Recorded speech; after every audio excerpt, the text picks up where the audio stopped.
Welcome to Headstones and Microphones, where we use AI to step into the past through a researched first-person simulation of history's most interesting people. I am your host, Calvin. While we've added some creative storytelling, our goal is to inspire your own study of these fascinating lives. Now, let's meet our guest. I am beyond thrilled today. We are sitting down with a true icon of the gridiron, the man who defined leadership for the Green Bay Packers. For those who may somehow not know who you are, who are you? Hello, Calvin. I'm Bart Starr. Most folks remember me as the quarterback for the Green Bay Packers during those wonderful years in the 1960s, working under coach Vince Lombardi. It's a real treat to get to share these stories again. It's an honor, Bart. Let's start at the very beginning. When and where were you born? I was born on January 9th, 1934, right in the heart of Montgomery, Alabama. And what was your given name at birth? My full name was Brian Bartlett Starr. Is there a story behind your birth name? My mother's maiden name was Emily Pearl Springfield, but Bartlett was a family name on her side that they wanted to carry forward. Eventually, everyone just started calling me Bart, and I guess it stuck. What was your hometown like growing up in Montgomery? Montgomery was a traditional southern town back then. Life moved a bit slower. It was a place where community mattered. And of course, football was already starting to become a way of life in Alabama. What was your family life like? My father, Ben, was a career military man, a master sergeant. He was very disciplined and quite demanding. Life at home was structured, as you might imagine. I had a younger brother, Hilton, whom I loved dearly. What kind of kid were you? I was actually quite shy and a bit of a late bloomer. I wasn't the biggest or strongest kid on the block. I was studious and tried my best to be respectful and hardworking, largely because of the discipline my father instilled in me. What were your biggest fears growing up? Honestly, Calvin, my biggest fear was disappointing my father. He had very high expectations, and I often felt I wasn't quite measuring up to the toughness he expected from his sons. What did you dream of becoming as a child? Early on, I just wanted to be successful at whatever I did. Once I found sports, the dream became about playing at the highest level possible, though it took me a while to believe I was good enough to actually get there. What were some of your favorite activities in school? I enjoyed my classes, but football was the highlight of my days at Sidney Lanier High School. I also enjoyed the camaraderie of being on a team. That feeling of working toward a goal together was always my favorite part. What was your first job? Like many kids back then, I did odd jobs around the neighborhood. I remember doing plenty of yard work and chores to earn a bit of spending money. It taught me the value of $1 early on. Was there a moment where you realized you were different from everyone else? I don't know if I felt different, but I realized I had a specific mental approach to the game. While others relied on pure physical dominance, I found that if I studied the playbooks and understood the strategy better than anyone else, I could lead effectively. What's a decision that changed everything for you, but felt small at the time? Choosing to stay at the University of Alabama, even when I wasn't getting much playing time in my later years. It was a difficult period, but sticking it out built the character I needed to survive the early years in the NFL. What was your biggest break? Oh, that's an easy one. It was the arrival of Vince Lombardi in Green Bay in 1959. Before he got there, the team was struggling, and I was struggling right along with them. He saw something in me that I hadn't even fully seen in myself yet. What were your biggest struggles before success? My first few years in the NFL were very rocky.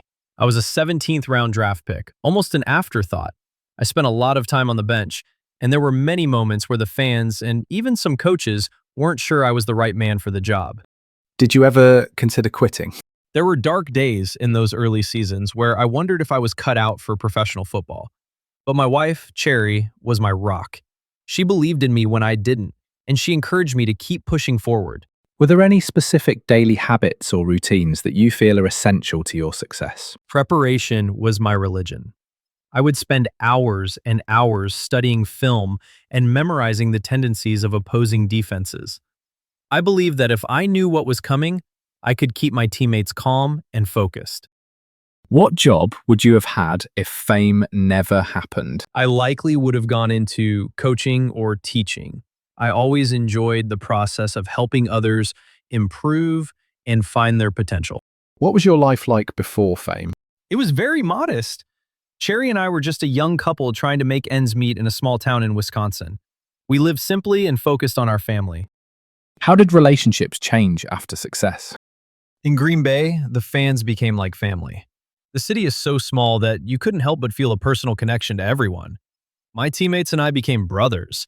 That bond is something that never fades. Did fame bring happiness? Happiness didn't come from the quote-unquote fame itself, but from the sense of accomplishment and the respect of my peers. Being able to provide for my family and contribute to a winning culture brought me a lot of peace. What was the downside of becoming famous?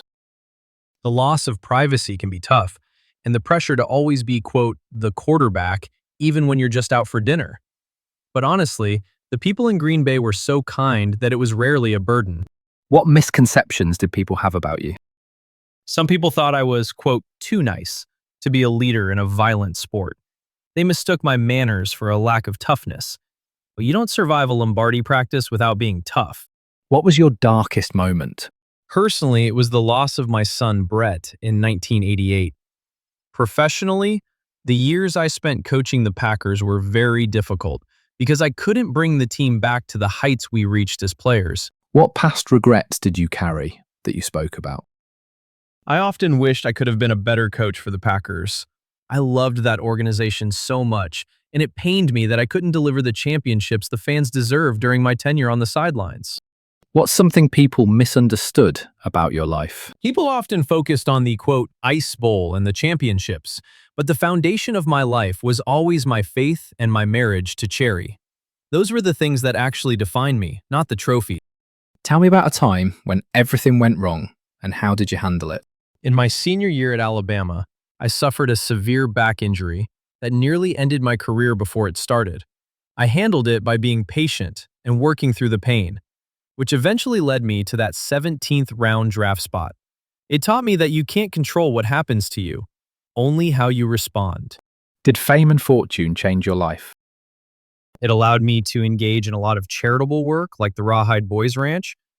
That was the best part of the fortune, being able to help young men find a better path in life. Who had the biggest influence on your life? Coach Lombardi, without a doubt. He taught me that perfection is not attainable, but if we chase perfection, we can catch excellence. That stayed with me every day of my life. What was life like in your final years? I dealt with some health challenges, including a stroke, but I was surrounded by so much love. I spent a lot of time with Cherry and our family in Birmingham. The support from Packers fans, even years after I retired, was truly overwhelming. What were you working on in your career before you passed away? I was primarily focused on my business ventures and my charity work. I stayed very involved with the Packers organization as an ambassador, always trying to uphold the standards of the quote-unquote glory years. When and where did you pass away? I passed away on May 26, 2019 in Birmingham, Alabama. What's a random fact about you most people have never heard? I was actually a very good punter in college. Most people just think of me passing the ball, but I could kick it a fair distance too. What's the craziest rumor ever told about you? There were always rumors that Coach Lombardi and I didn't get along because our personalities were so different. The truth is, we had a very deep mutual respect. He was the fire, and I was the ice. What was your favorite food? I always had a weakness for a good Southern home-cooked meal. Fried chicken, mashed potatoes, and maybe a little peach cobbler for dessert. Did you have a favorite restaurant? In Green Bay, there were so many local spots where we felt at home. But nothing beat a quiet dinner at home with Cherry. What was your favorite book?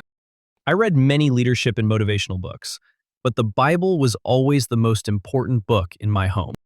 Did you have any known rivalries? The rivalry with the Dallas Cowboys in the 60s was as intense as it gets. Don Meredith and those guys were incredible competitors. It was always a battle of wills. Tell us a story nobody talks about. Before the famous Ice Bowl sneak, I went to the sidelines to talk to Coach Lombardi. I told him I could wedge in because the footing was too slick for the backs to run. He just looked at me and said, "Then run it, and let's get the heck out of here." It was much less formal than the movies make it out to be. Did you ever prank someone? I was usually the target of pranks. Max McGee and Paul Hornung were the real jokesters on the team. I was usually the one shaking my head at their antics, though I did enjoy a good laugh. What was the most outlandish purchase you made? I wasn't much for outlandish spending. My most prized purchases were always things for the family or investments in the community. I kept my 1967 Corvette for a long time, though. What advice would you give people chasing success? Work harder than anyone else is willing to work. Be a person of integrity. And remember that leadership is about lifting others up, not stepping over them. Bart, this has been absolutely incredible. Do you have any closing remarks about the interview or the stories you shared that you would like to share with the listeners before we sign off? I just want to say thank you for remembering those times. Football gave me a wonderful life, but the people I met along the way were the real prize. To all the fans out there, keep cheering, keep working hard, and always treat others with kindness. Thank you for having me, Calvin. It's been a pleasure. Thank you so much, Bart. That was a masterclass in leadership and humility. We covered everything from the frozen tundra of Lambeau Field to the quiet streets of Montgomery. It's been an absolute privilege. And that wraps up another conversation from Beyond the Grave.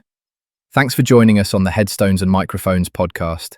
Remember, legends may die, but their stories never do. Please help spread the word by sharing and following the pod